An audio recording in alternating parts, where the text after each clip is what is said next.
What is up, guys? So I know it's been a while since I posted a long video like this. I mainly have been focusing on shorts, but today, if you've seen the title, we're going to talk about why I went to school for nutrition. So when we're in our senior year of high school and we're around 18 and 19 years old, we have to then go to college and pick what we want to do for the rest of our lives. So this is a very stressful situation for all of us, including me. I really didn't know what I wanted to do, but my parents were telling me to do pharmacy because it makes a decent income, and I guess that they were looking out for my best interest. So me not knowing what I wanted to do, I said, okay, yeah, sure, let's do some pharmacy. So I was actually doing college courses in high school, which what is called dual enrollment. And then I started my first year at Miami-Dade College, pursuing my pharmacy degree.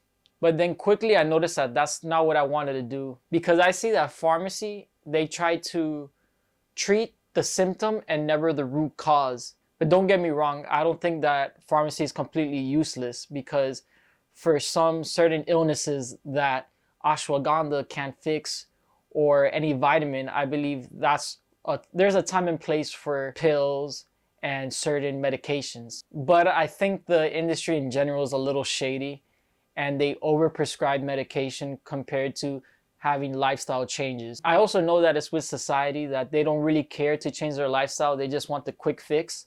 That's why I believe it could be very lucrative. So around 18 years old, I started working out.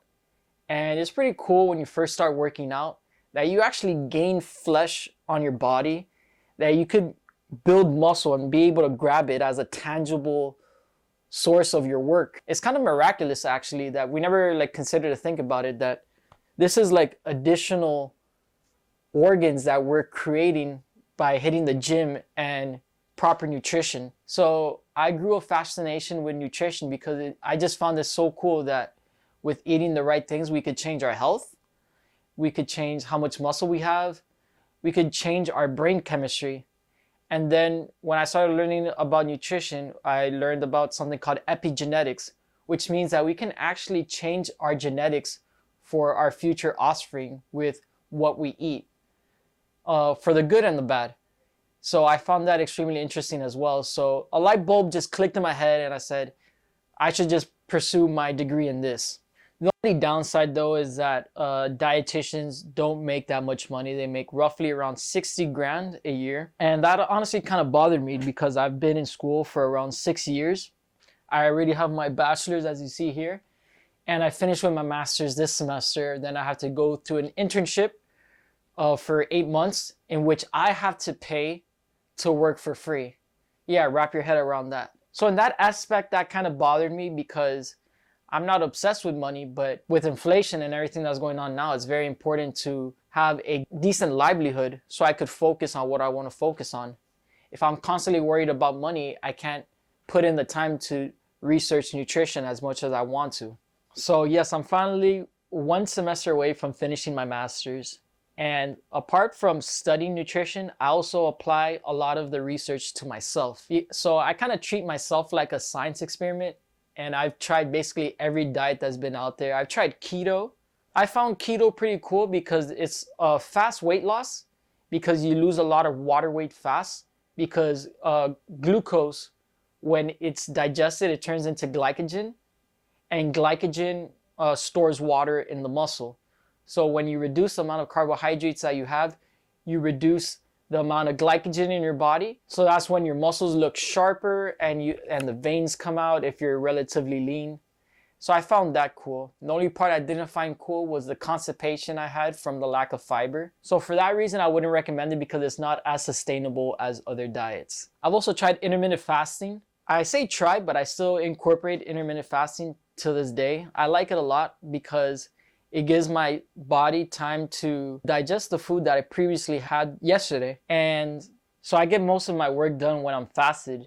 So when you're fasted, your nervous system is in a state of what's called the sympathetic nervous system. So this is not as exaggerated as our flight or fight response, but it definitely does make us more alert, and it heightens your senses. You might have experienced this that when you're very, very, very hungry and you pass by like a pizza shop, something like that, and just the aroma of it, you could smell it so distinctly.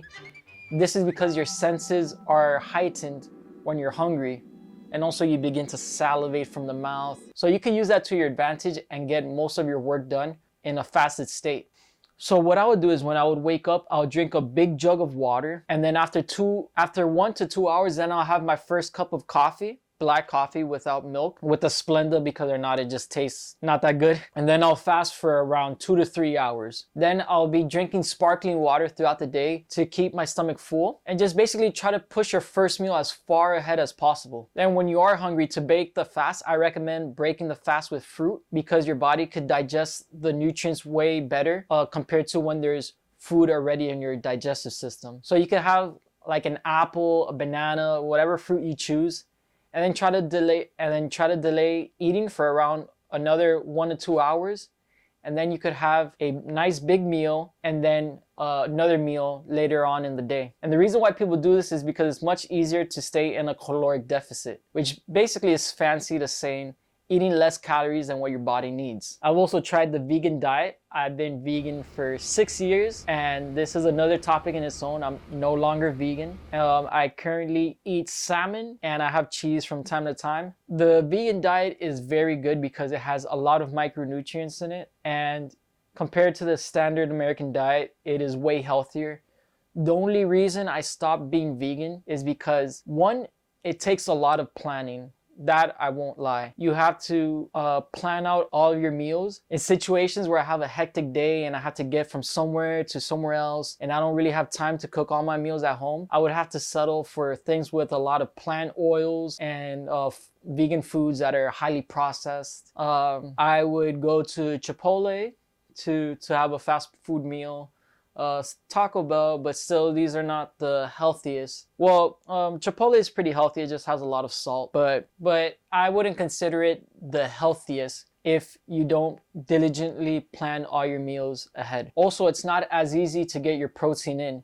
Yes, there's a bunch of protein sources such as tofu. Well, tofu for me is basically the main one, or also vegan protein powder. The other sources of protein that you could get is from beans and legumes. The problem is that with these sources, they don't have just protein, they have carbs and fats as well. So you're gonna be getting more calories in other macronutrients compared to a steak, which is usually 20 to 30 grams of straight protein with no carbs, and obviously fats from the oils, and depends on fat content on that particular meat. But it's way easier in other diets to get a full serving of protein in one source. Well, I'm currently a pescatarian right now, and I get most of my protein from vegan protein powders and salmon and tofu as well.